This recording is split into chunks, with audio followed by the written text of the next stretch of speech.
آمنوا صلوا عليه وسلموا تسليما. الصلاة والسلام عليك يا سيدي يا رسول الله وعلى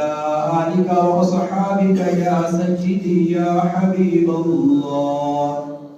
الصلاة والسلام عليك يا شفيع المذنبين وعلى آلك وأصحابك يا خاتم النبيين.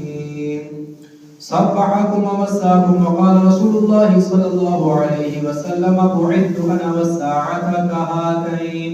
أما بعد فإن خير الحديث كتاب الله وخير الهدي هدي محمد وشر الأمور محدثاتها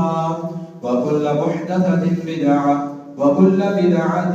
ضلالة وكل ضلالة في النار.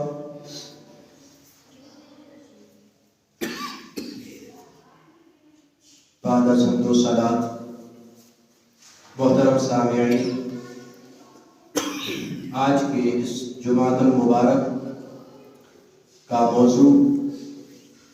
اولاد کے حقوق و فرائض، بلکہ یوں کہا جائے تو زیادہ مناسب ہوگا اولاد کے حقوق، والدین کی ذمہ داریاں۔ اسلام میں اللہ رب العالمین نے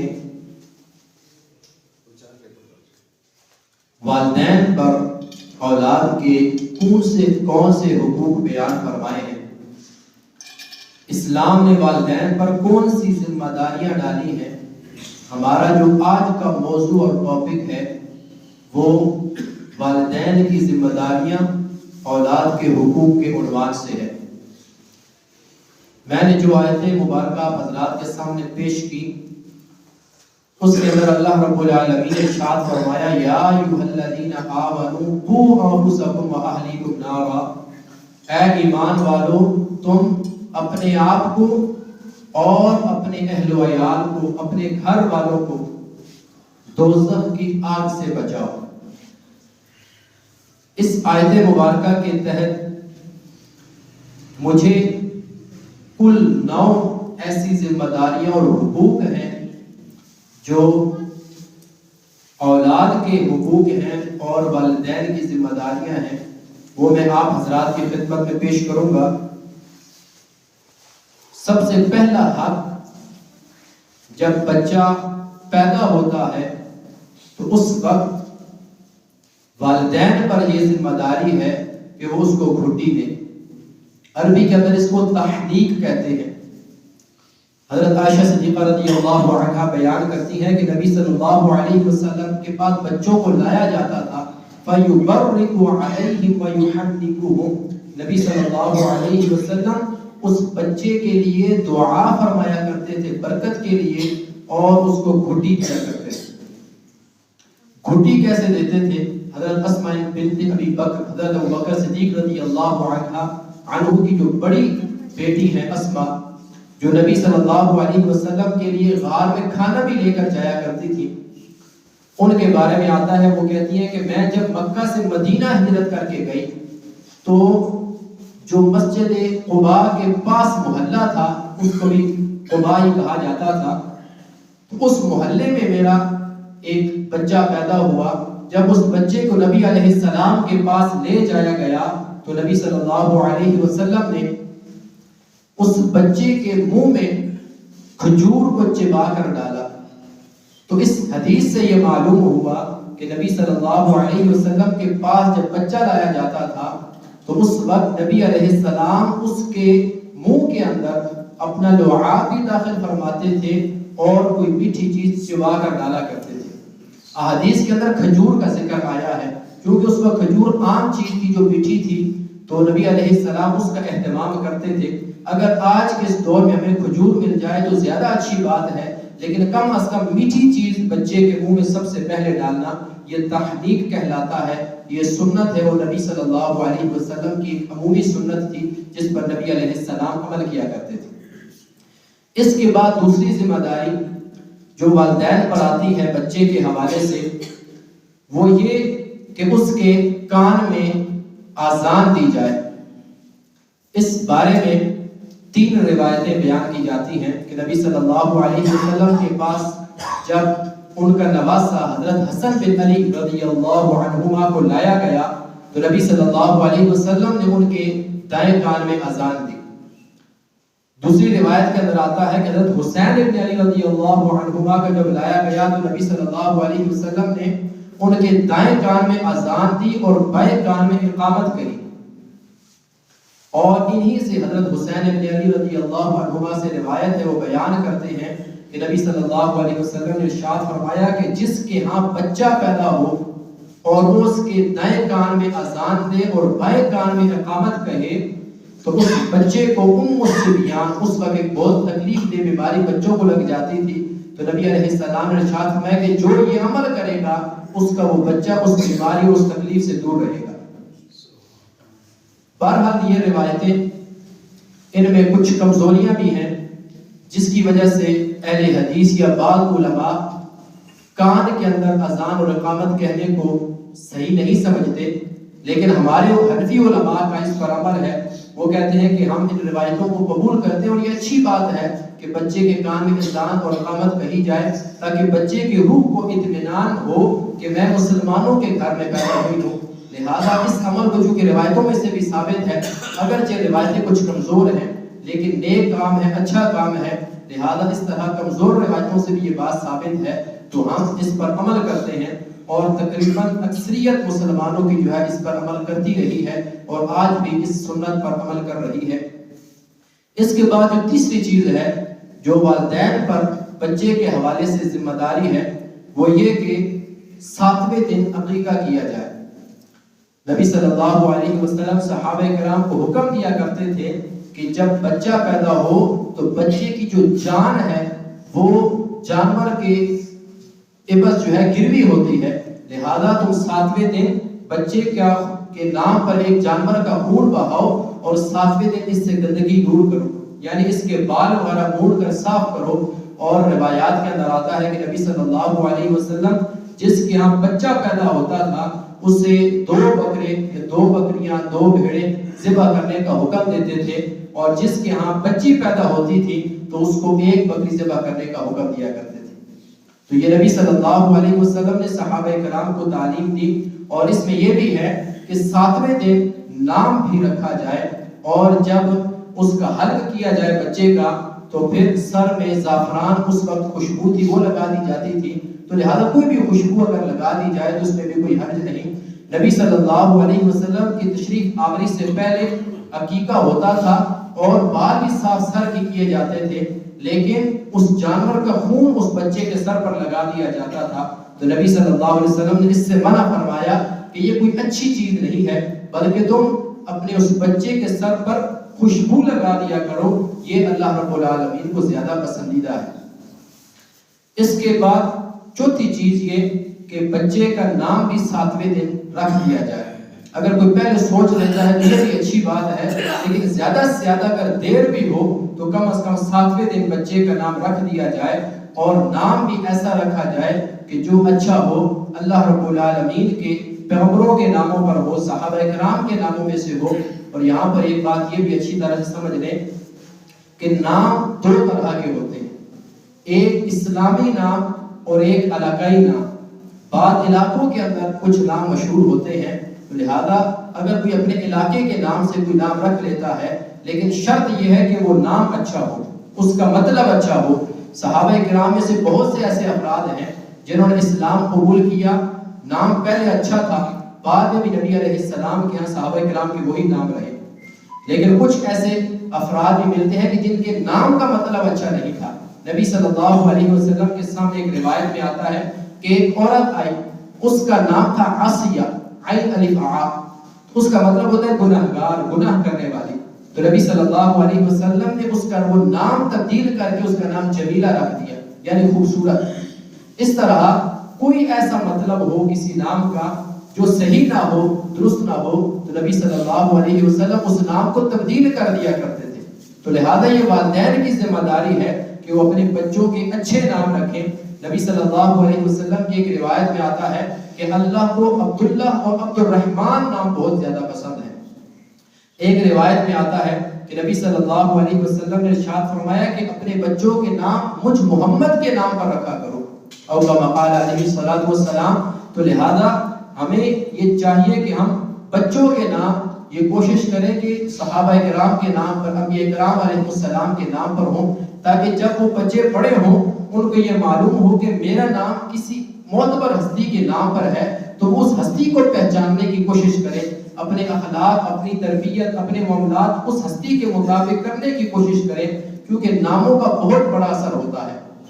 جب ہمارے بچے بڑے ہوں اور ان کو بعد میں معلوم ہو کہ میرا نام جو ہے فلاں اداکار یا فلاں شخص کے نام پر تھا، تو وہ اس سے زیادہ اپنی مناسبت محسوس کریں گے، وہ اس کے بارے میں جاننے کی کوشش کریں گے۔ تو لہذا جب بچوں کا نام رکھا جائے تو کوشش کریں کہ اچھا نام رکھیں، اسلامی نام رکھیں، لیکن بعض نام جس طرح کہ میں نے بتایا کہ علاقے کے حوالے سے ہوتے ہیں، ان کا معنی اگر درست ہے تو اس کے اندر بھی کوئی حرج اور خرابی نہیں ہے۔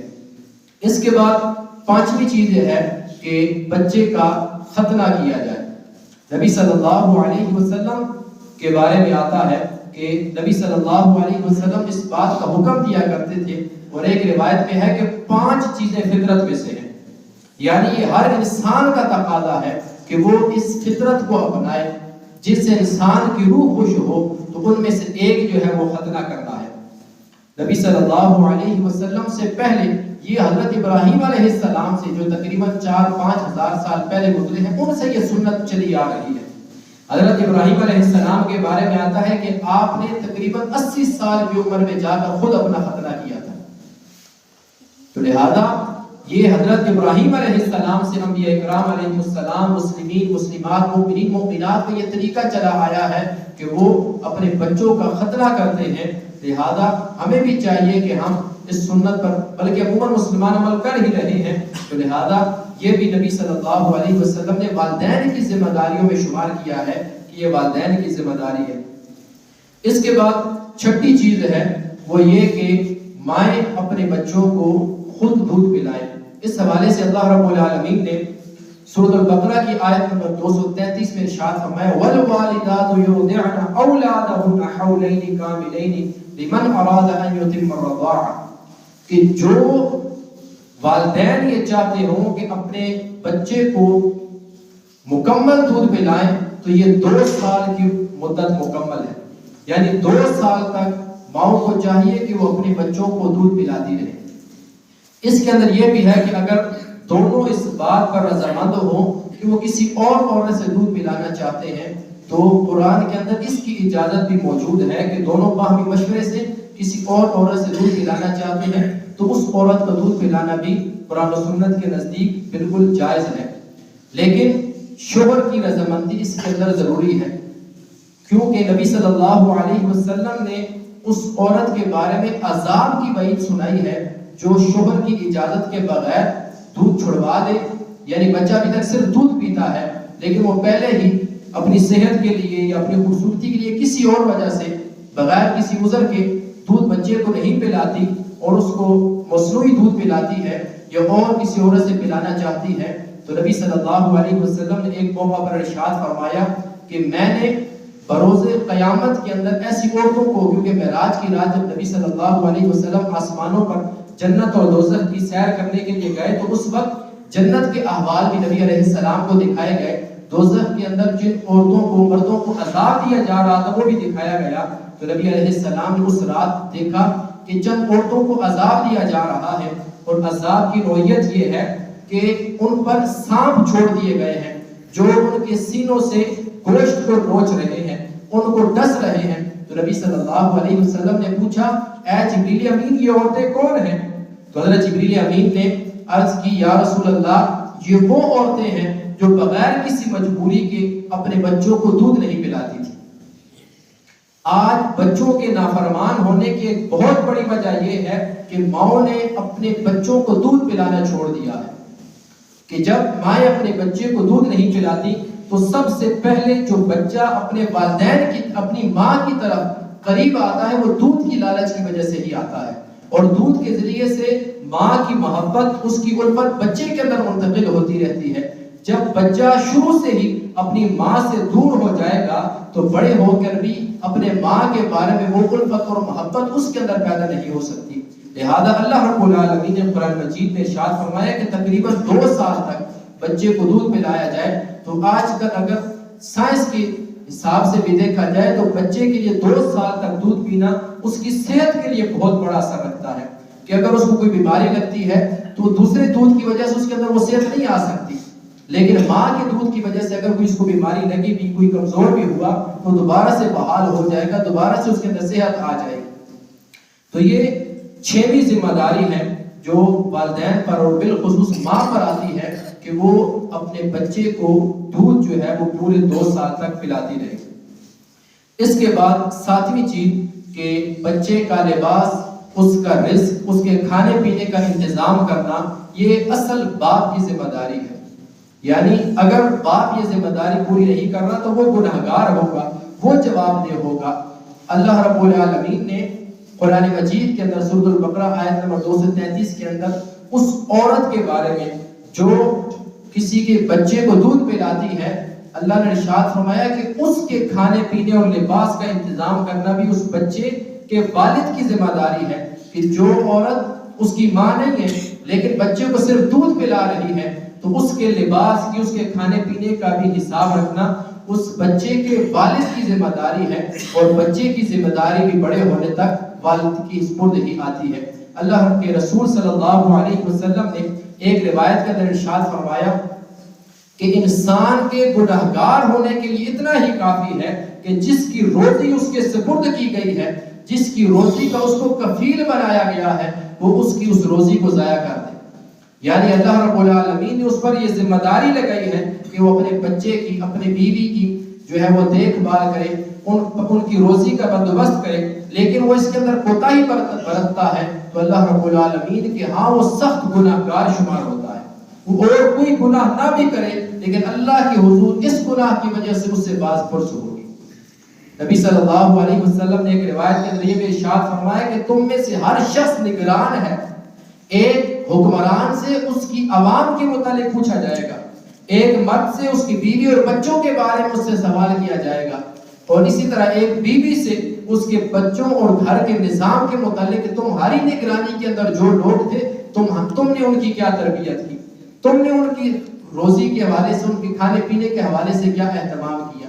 تو یہ والد پر ذمہ داری ہے کہ جب تک بچہ بڑا اور بالغ نہیں ہو جاتا تب تک اس کے لباس کا انتظام کرنا، اس کے کھانے پینے کا انتظام کرنا یہ والدین کی ذمہ داری میں سے ہے۔ اس کے بعد 8ویں چیز وہ بچوں کی تربیت کے حوالے سے ہے۔ ہمارے ہاں آج کل اس بات کا بہت بڑا فقدان ہے کہ ہم اپنے بچوں کی تربیت کرنا بھول چکے ہیں۔ اللہ رب العالمین نے سورۃ تحریم کی آیت نمبر 6 کے اندر ارشاد فرمایا کہ یا ایھا الذین آمنوا قوا انفسکم واہلیکم نارا،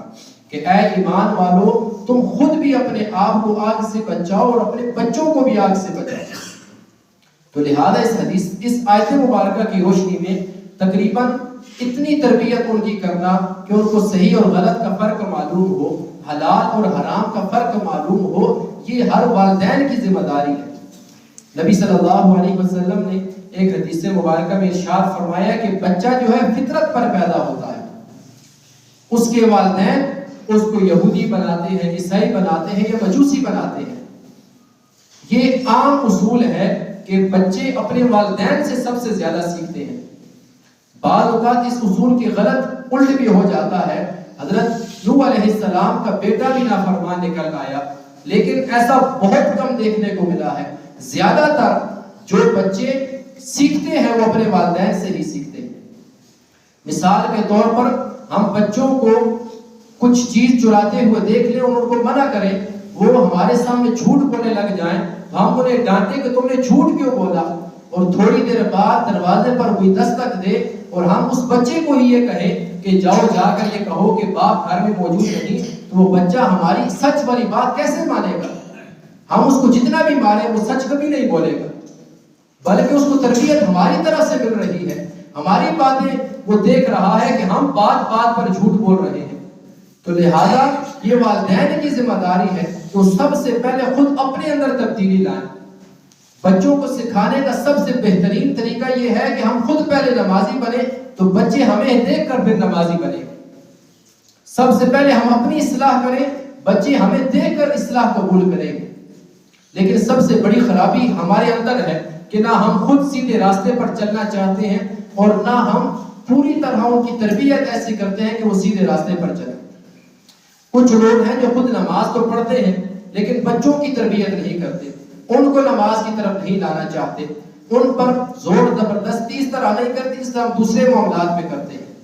اگر ہمارا بچہ سکول نہ جا رہا ہو تو ہم اس پر سخت تنبیہ کریں گے، اس کو ماریں گے، اس سے ناراض ہوں گے. لیکن وہی بچہ جب شام کو مدرسے نہ جا رہا ہو تو ہماری سختی اس حوالے سے نہیں ہوگی.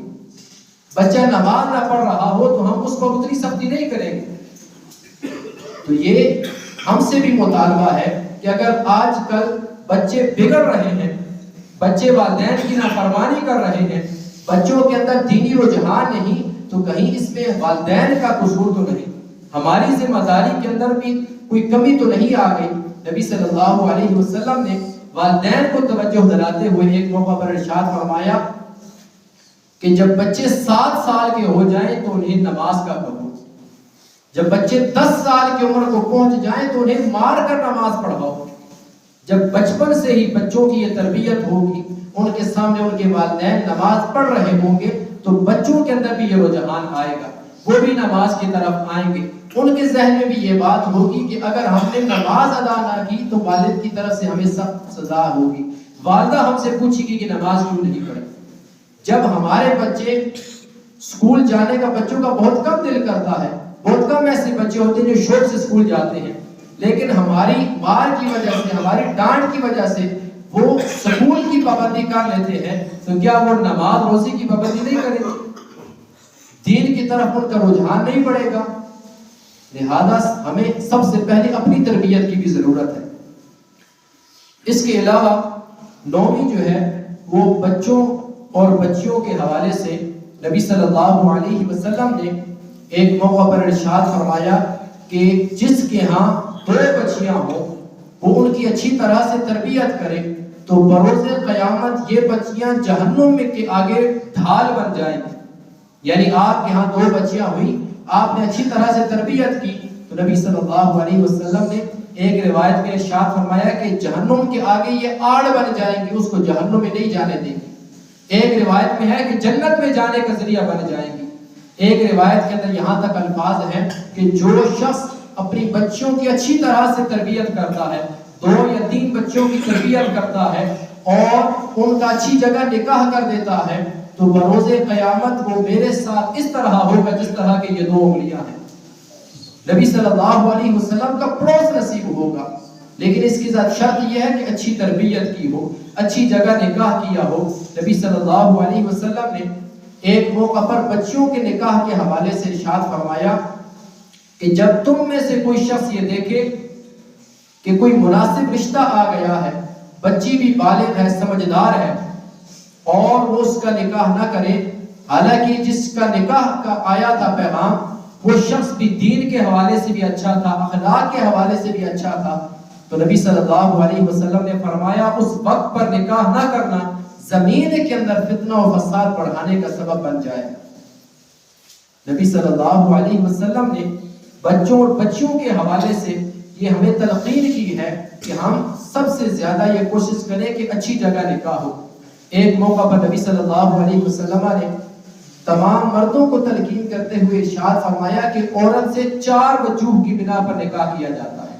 یا تو عورت کا مال دیکھا جاتا ہے کہ فلاں مالدار گھرانے سے تعلق رکھتی ہے لہذا اس سے نکاح کیا جائے. دوسری چیز اس کے خاندان کے بارے میں لوگ دیکھتے ہیں کہ اس کا خاندان بڑا اونچا ہے لہذا اس سے نکاح کیا جائے. تیسرا یہ دیکھتے ہیں کہ وہ بڑی حسن و جمال والی ہے، بڑی خوبصورت ہے، اس وجہ سے اسے نکاح کیا جاتا ہے. یا چوتھی وجہ نبی علیہ السلام نے ارشاد فرمائی کہ لوگ دین دیکھتے ہیں کہ دیندار کتنی ہے، اس وجہ سے نکاح کیا جاتا ہے. تو نبی علیہ السلام نے ارشاد فرمایا ان 4 وجہوں میں سے صرف ایک وجہ کو ترجیح دینا، وہ یہ کہ دین کے اندر وہ کیسی ہے، اس کی تربیت کیسی ہوئی ہے. نبی صلی اللہ علیہ وسلم نے اس حدیث کے اندر بھی یہ تلقین فرمائی کہ نکاح کے وقت دینداری کو سب سے اوپر رکھنا،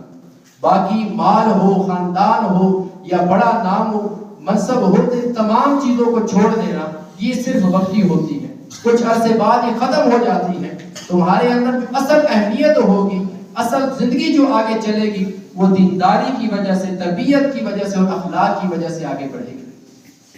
نبی صلی اللہ علیہ وسلم نے ایک موقع پر والدین کو بچوں اور بچیوں کے نکاح کے حوالے سے تلقین کرتے ہوئے ارشاد فرمایا کہ تم اپنے بچوں کو ان کی مرضی کے حساب سے نکاح کرو۔ ہمارے ہاں آج کل خرابی یہ ہے کہ والدین اپنی مرضی سے رشتہ چلانا چاہتے ہیں اور بچے اپنی مرضی سے رشتہ کرنا چاہتے ہیں، حالانکہ اسلام کے اندر یہ دونوں باتیں ساتھ ساتھ ہیں۔ والدین کی ذمہ داری ہے کہ نکاح کے وقت، رشتہ کرتے وقت بچوں سے پوچھیں، ان کی رضامندی کو سامنے رکھیں۔ نبی صلی اللہ علیہ وسلم کے ہاں صحیح بخاری میں روایت ہے کہ ایک عورت آئی اور اس نے آ کر شکایت کی کہ میرے والد نے مجھ سے پوچھے بغیر میرا نکاح کر دیا۔ تو نبی صلی اللہ علیہ وسلم نے فرمایا کہ میں تمہارا وہ نکاح ختم کر دیتا ہوں۔ ہمارے ہم مگنی آج کل ہم نہیں توڑتے، اگر بچپن میں کوئی قول و قرار ہو گیا، کوئی وعدہ ہو گیا، ہم اس کو توڑنے کے لیے رضامند نہیں ہوتے اور اپنے بچوں کی قربانی دے دیتے ہیں، اپنے بچوں سے پوچھے بغیر ان کا رشتہ کر دیتے ہیں۔ تو نبی صلی اللہ علیہ وسلم نے اس نکاح کو بھی ختم کر دیا جو والد نے بچی سے پوچھے بغیر کر دیا تھا۔ اسی طرح ایک عورت آتی ہے اور آ کر کہتی ہے کہ میرے والد نے میری مرضی کے بغیر نکاح کر دیا، تو میرا حق کیا ہے؟ تو نبی علیہ السلام نے ارشاد فرمایا کہ میں تمہیں اجازت دیتا ہوں، تم چاہو تو اس نکاح کو برقرار رکھو اور چاہے تو بالکل ختم کر دو۔ اسی طرح یہ بچوں کی بھی ذمہ داری ہے کہ وہ اگر کہیں کوئی پسند کرتے ہیں، کسی جگہ ان کی خواہش ہے، تو اپنے والدین کو بھی اعتماد ملے۔ یہ معاملہ دو طرفہ ہے، والدین کو چاہیے کہ بچوں کو اپنی اس معاملے کے اندر رضامندی ان کی پوچھ لیں، اور بچوں کی یہ ذمہ داری ہے کہ وہ والدین کو اپنے اس فیصلے کے اندر شامل کریں، کیونکہ زندگی کے تجربات والدین نے زیادہ دیکھے ہیں، والدین کو زیادہ بہتر معلوم ہے کہ کون ہمارے ساتھ، کیونکہ وہ ہمارے مزاج سے بھی واقف ہے اور دنیا کو بھی انہوں نے دیکھ رکھا ہے، لہذا اس معاملے کے اندر والدین کی رضامندی اور ان کو بھی شامل کرنا چاہیے۔ لیکن اگر کسی موقع پر